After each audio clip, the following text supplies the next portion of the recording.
All right, ladies and gentlemen, welcome back to the channel. Today we're diving into the latest with the Pittsburgh Steelers. It's tough to say it, but the truth is, this team has been its own worst enemy lately. Even Justin Fields and coach Mike Tomlin have been saying it. The Steelers keep making mistakes and hurting themselves. Just a few weeks ago, they were sitting comfortably at 3-0, but now they've lost 2 games in a row, 24-27 against the Colts, and just last night, 17-20 at home against the Dallas Cowboys. These next few games are going to be crucial. They're hitting the road to face the Raiders, then coming back home to take on the Jets and Giants before their bye week. Those first 3 wins of the season were great, but the offense hasn't been delivering since. The Steelers have only scored more than 21 points once so far, and that was last week against Indianapolis. The defense is doing its part, but we need to see more from the offense. If you're a Steelers fan, you know the struggles right now.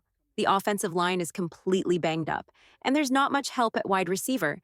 Jalen Warren and Cordarrelle Patterson are both dealing with injuries, but the biggest issue is still the offensive line. And speaking of problems, the penalties are killing this team. The Steelers were flagged 8 times for 50 yards. That might not sound like a lot, but if you watch the game, you know it made a big impact. 8 penalties just can't happen 5 weeks into the season. So, welcome back to the channel, folks. It's never fun to talk about losses, but we've got to cover it. Before we dive deeper, make sure to hit that like button and subscribe for daily NFL content and weekly Steelers updates. Steelers fans, even though it was a tough loss, if we could get this video to 50 likes, it would mean the world to me. It was definitely a strange game with all the rain delays. For those of us on the East Coast, it felt like we were watching a March Madness game or a late-night Pac-12 matchup. Watching football at 1 a.m. on a Sunday night just felt weird, and it definitely impacted the flow of the game.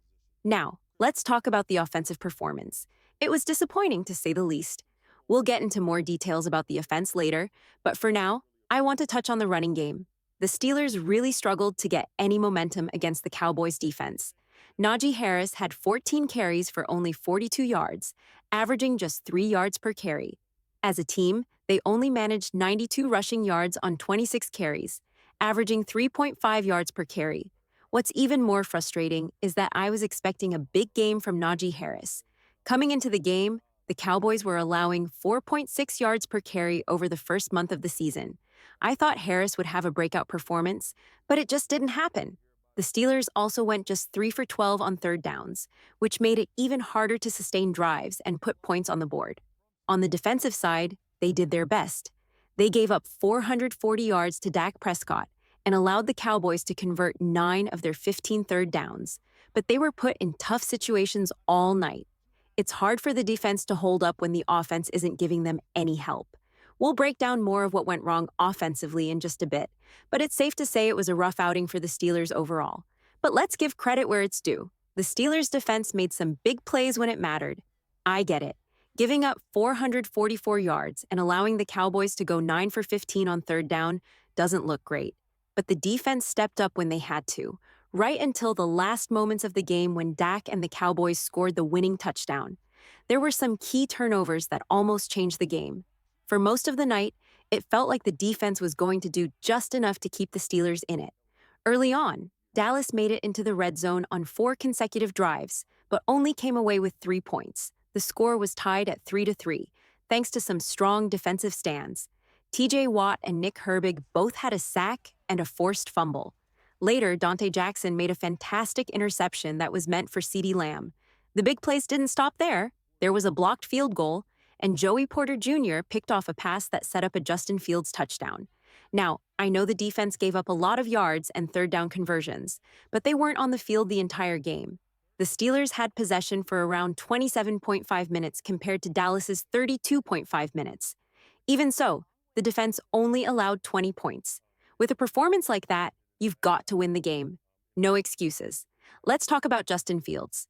He was far less consistent than in his last 2 games, completing just 15 of 27 passes, a season-low 55.6% for only 131 yards and 2 touchdowns. He was sacked 3 times and was getting hit all night. The offensive line is in rough shape right now, and while getting Isaac Sumalo back is a big help, it's clear that he needs more time to get back to full speed after coming off that injury. It's tough to see the Steelers lose when the defense makes plays like that, but they just need more from the offense to pull out these close games. The Steelers' offense struggled badly, converting only 3 of 12 on third downs and managing just 233 total yards. One notable point from the game was how little we saw of George Pickens. Head coach Mike Tomlin addressed this, saying it was part of the plan to limit Pickens' snaps against the Cowboys. According to a report by Nick Farabaugh from Penn Live, Tomlin explained, "We just wanted to minimize his reps to get more productivity. It's about managing reps in the big picture." He emphasized that Pickens wasn't less of a focal point for the offense, but they just wanted to control his playing time. Pickens was on the field for only 34 out of 58 offensive snaps, which put him third among Steelers receivers.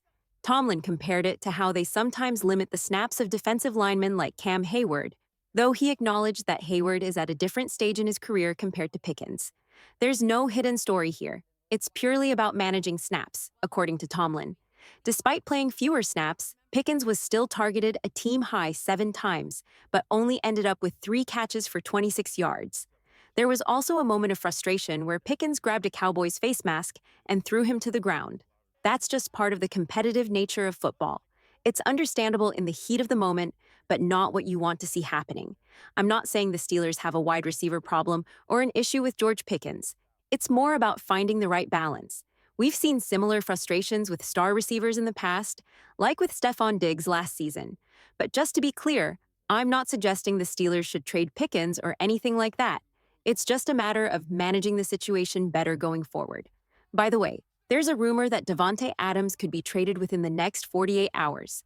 I'm not sure exactly when this video will be posted because I've got to evacuate, but it's definitely something to keep an eye on. It's a strange situation overall. Back to the Steelers, it's puzzling that they limited George Pickens' snaps.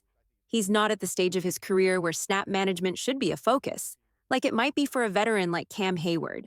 I could understand it if they were planning to run the ball a lot and wanted to focus on dominating the line of scrimmage.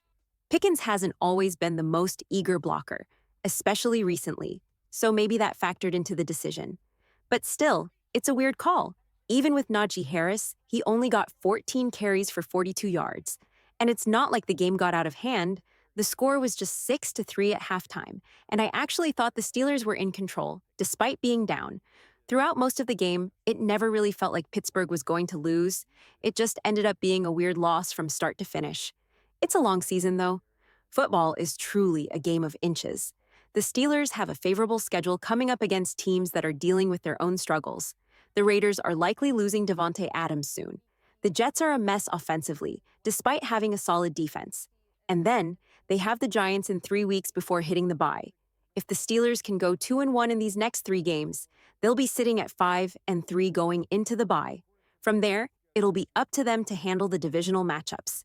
So, while this loss was tough, it's not the end of the world. Thanks for tuning in, guys. If you haven't already, hit that like button and subscribe for more content. Let me know your thoughts on last night's game. What grade would you give the Steelers' performance? Drop your comments below, and I'll see you in a few days. Peace.